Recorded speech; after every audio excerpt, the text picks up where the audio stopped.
আজকে বানিয়ে ফেললাম খুবই সুস্বাদু, মজাদার, লোভনীয় এবং আকর্ষণীয় ম্যাঙ্গো ডেজার্ট। খাওয়া দাওয়ার শেষে এই ধরনের মিষ্টি জাতীয় খাবার খেতে অনেকেই পছন্দ করে। চলো তাহলে বানিয়ে নিই। তার জন্য এখানে আমি সমস্ত উপকরণ নিয়ে নিয়েছি। একটা আম, দই, নুন, চিনি, কিছু ড্রাই ফ্রুটস, পুদিনা পাতা। প্রথমে আমের খোসাটাকে ভালো মতো করে আমি ছাড়িয়ে নিয়েছি।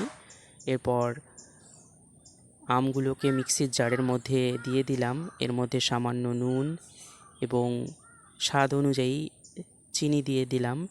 তোমরা আমের মিষ্টতা অনুযায়ী এখানে চিনি ব্যবহার করতে পারো। তো প্রথমে এই যে দেখো, ভালো করে আমটাকে ব্লেন্ড করে নিলাম।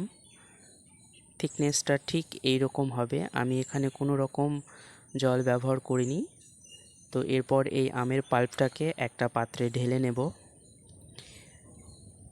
পাল্পটাকে একটু জাল দিয়ে নেব, সামান্য জাল দিয়ে নেব, যাতে এর থিকনেসটা একটু বেড়ে যায়। আমাদের খেয়াল রাখতে হবে নিচের দিকে যেন পোড়া না লাগে। আঁচটাকে খুবই আস্তে দিয়ে রাখতে হবে। তো আমাদের ম্যাঙ্গো পাল্প জাল দেওয়া হয়ে গেছে। সামান্য ঠান্ডা হলে এর মধ্যে আমি কিছু ড্রাই ফ্রুটস দিয়ে দিলাম এবং ভালো করে নেড়ে নিলাম। এরপর এখানে যে টক দইটা আমি ব্যবহার করেছিলাম সেটা একটু নুন দিয়ে এবং সামান্য চিনি দিয়ে ভালো করে ফেটিয়ে নেব। এবার এই যে প্লেটিং বা গ্লাসের মধ্যে সাজানোর পালা। তো প্রথমে দই দিয়ে দিলাম। এখানে লেয়ারিং করে আমি সাজাবো। তার মধ্যে এই যে এবার আমের পাল্পটা দিয়ে ভালো করে সাজিয়ে নেব।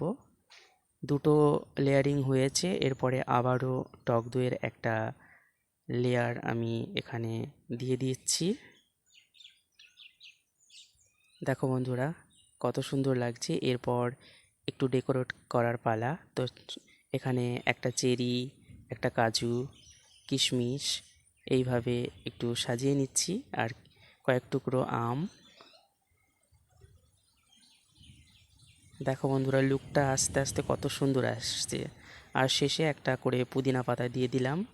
আর পুদিনা পাতা দেওয়ার কারণে এর লুকটা আরও বেড়ে গেল।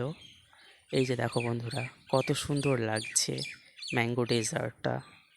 তোমরা যারা এই ধরনের ডেজার্ট খেতে পছন্দ করো তারা বাড়িতে অবশ্যই ট্রাই করো।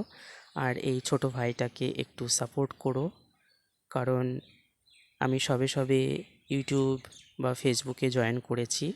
তোমরা একটু সাপোর্ট করলে একটু মোটিভেশন পাবো। টাটা।